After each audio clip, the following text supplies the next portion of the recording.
If you're new to the home selling process, you might be curious, what exactly does it cost to sell your home? If you do a quick Google search, you'll find 1,000 different answers, and it will probably leave you with more questions than answers. In this video, we're gonna break it down together. Stay tuned. Hey there, I'm Ryan Schramm, broker and owner of Ryan Schramm Real Estate in South Orange County. Thanks for watching. So how much does it cost to sell a home in Orange County? I'm gonna walk you through a closing statement line by line so you know what to expect. Number one, and it's the biggest question people usually have, commissions. In our marketplace, it's customary for the seller to pay the real estate commission. And that typically looks like the seller paying the listing agent through a contract. The amount is going to be in the listing agreement. And at the time of closing, the escrow and the title company are facilitating the closing. From the seller proceeds, typically it's going to be 5 to 6%. It's important to know that every broker sets their own commission. There's no standardized fee, but if I were to thumb through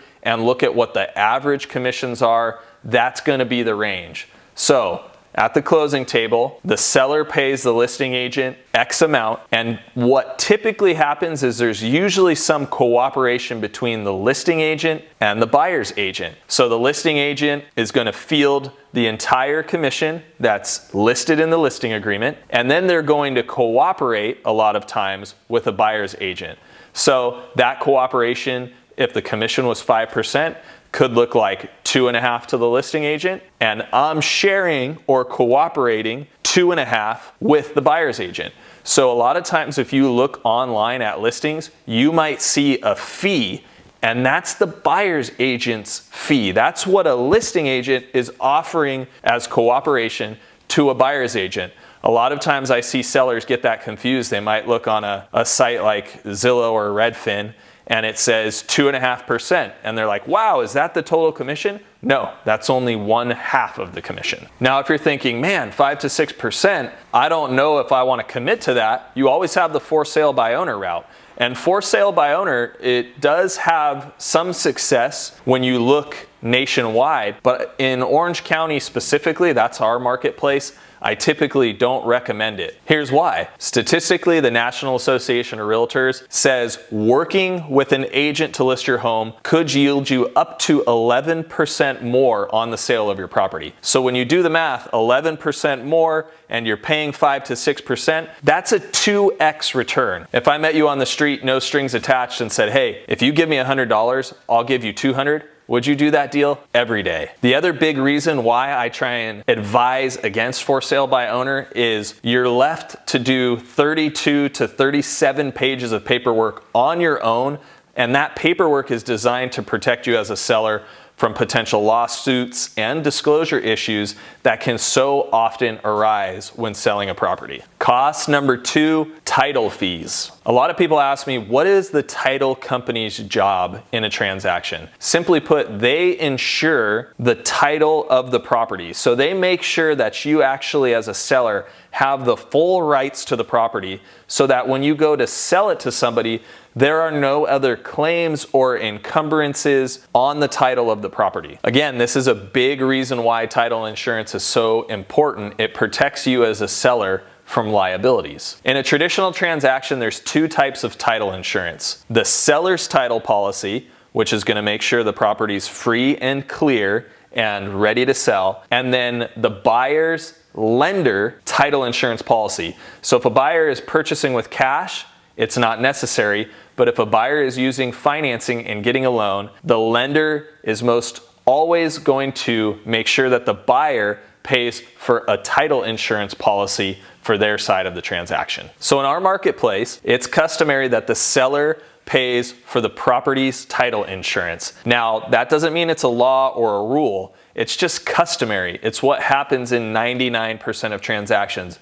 But it's important to note that it is negotiable. Right now, while I'm filming this, the market's pretty hot. So it wouldn't be a crazy or uncommon thing to see a buyer offer a seller, hey, I'll pay for the title insurance policy that you typically pay for to sweeten the deal for you. Now, title insurance policies are paid through escrow at the time of closing. It's a one-time fee and it's based on the price of the property. So unlike car insurance or homeowner's insurance, the title insurance is not going to reoccur while you own that property or while you sell that property. It's just going to be a one-time fee to make sure that the title is free and clear. Here's something really interesting. In California, there is a county transfer tax when you sell a property to take care of the documentation and the fees associated with that. The title company, in their fee for title insurance, takes care of that. So the way that it works in California, it's $1.10 per every $1,000 of purchase price.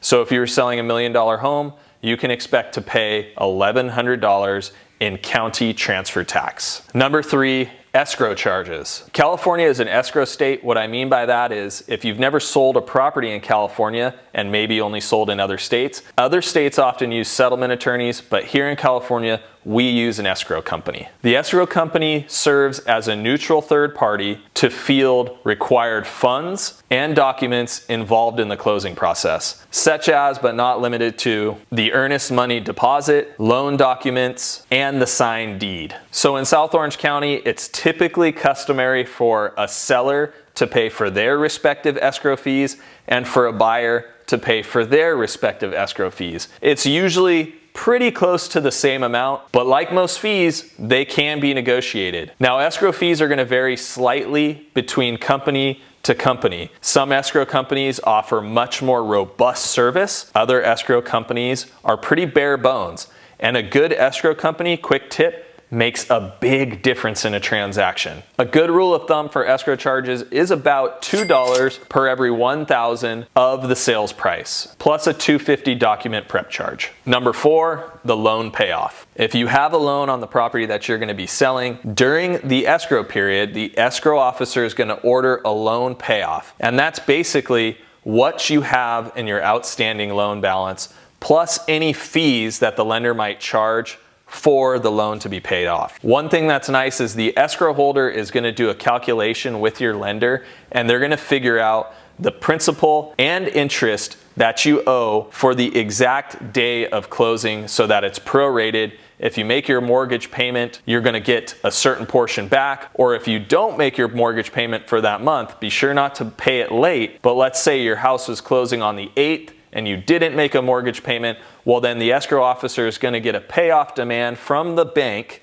and it's going to have those 8 days calculated in there for you so that the 8 days of your last mortgage payment are all paid through escrow. Number 5, miscellaneous charges. So one of those, a great example, is a home warranty. A lot of times I'm going to recommend a seller buy the buyer of the property a home warranty policy for protection and overall liability coverage. That home warranty is going to protect the buyer against any types of appliance failures, roof leaks, plumbings. On a home warranty, you can order all different types of coverages. So if the seller purchases that for the buyer through the transaction, it gives that buyer blanket coverage, typically for up to a year. The cost of a home warranty today is right around $600. It could be more if there's additional coverages like a pool or air conditioning, but around $600 to $700 is a good rule of thumb. Some other miscellaneous charges that might come up in a transaction are notary fees. If documents are being couriered by a notary to be signed, you might see that show up on your closing statement. And if you're selling a condo,